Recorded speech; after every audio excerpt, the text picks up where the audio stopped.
Hi, so Dr. Lee here, and today we're talking about utilitarianism. So utilitarianism is a moral theory, and a moral theory is simply the collective principles, values, procedures one would use to determine whether an action is morally good or morally bad. So I covered a couple other moral theories, and I'll put the links in the description down below. So utilitarianism can be broken down to 5 principles. The first one being the idea of a consequence.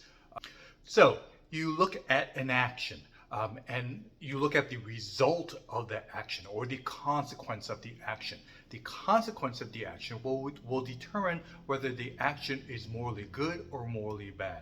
It doesn't matter your intent, it is all about what happens after your action. So that's the first point of utilitarianism. Secondly, well, how do you know if the consequence is a good consequence or a bad consequence? Hence, for utilitarianism, it's the idea of whether the consequence results in happiness or in misery. So happiness is what utilitarianism strives after.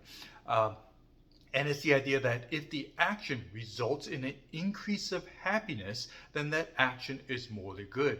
If the action results in a decrease of happiness or misery, then that action is morally bad. So we look at the result, and the result is measured by whether it increases happiness or decreases happiness. And this happiness isn't sort of like I don't know, like jump up and down, clap your hands type of happiness, but it's more so this idea of inner happiness or contentment. Due to the difficulty of defining happiness, some utilitarianisms will sort of look at the concept of well-being, but nonetheless, this idea of happiness determines whether a action is morally good or morally bad. The third point is the idea of net balance. Most actions will result in an increase of happiness and a decrease of happiness. So for instance, say I like to drive fast. So I decide to steal a car and go on a joyride. Well, that joyride will increase my happiness. But also at the same time, it will probably decrease my happiness due to the idea that, eventually I'll get caught, I'll go to court, I'll go to prison, etc., etc. So while my happiness increases a little bit, my happiness will actually decrease significantly. So that net balance of happiness needs to be measured. And we could do that on an individual level, like the example of stealing the car and then me going to jail, resulting in a decrease of net balance of happiness. Hence, that action is morally wrong. And we could think of that in a collective sense.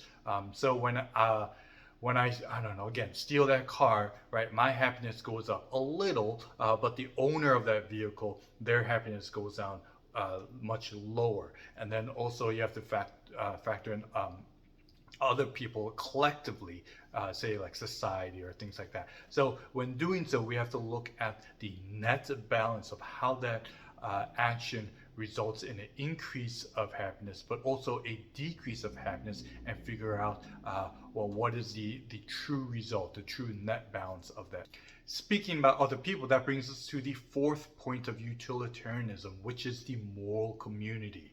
And this is a very significant one here, because when we do a moral action and we look at the net balance, we have to look at the net balance of everyone involved.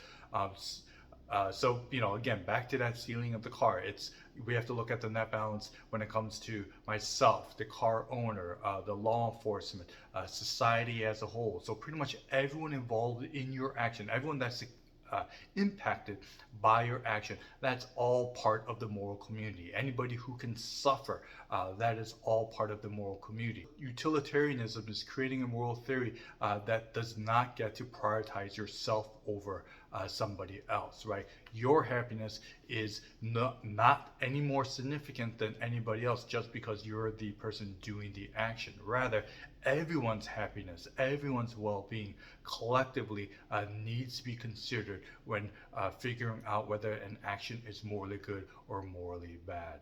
And then that brings us to the last point of moral obligation. Once you have figured out what is morally good and morally bad, you are now obligated to do the action that is required of you as a morally good person, right? So, and nobody's going to make you do this.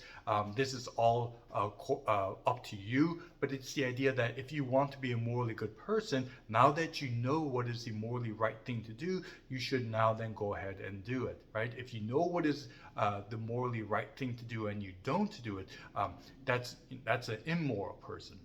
So this moral obligation is the idea that that obligation is your own obligation, and it's up to you to do the moral action. All right, so when it comes to utilitarianism, all 5 points need to be met. We can't just skirt our moral obligation.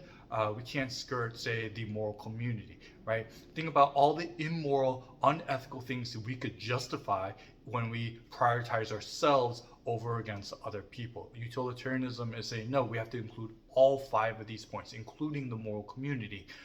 We can't prioritize ourselves. We have to look at the net balance of happiness onto everybody involved, everybody impacted, and we are then now obligated to do what is morally right. So utilitarianism, while it can be broken down to 5 points, all 5 points has to be part of the action. All 5 points have to be part of what that person is doing in the moral act.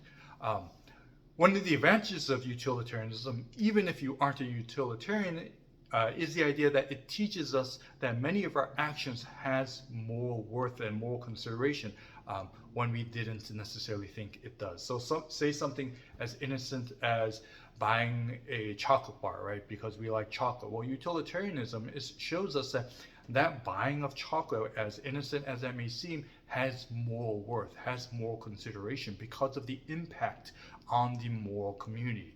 When we buy a chocolate bar, it has an impact not just on ourselves, but everyone involved, including all the people that are involved in the process of making chocolate, which includes laborers who harvest the chocolate. And if people are aware of the chocolate industry, many of those laborers are enslaved laborers. The use of child labor is pretty rampant in the cocoa industry. So utilitarianism teaches us that, well, we have to consider everybody that's impacted by your choice, by your action. You can't just think about yourself and your own happiness and say, oh, well, when I buy chocolate, my happiness increases, so that becomes a morally good act.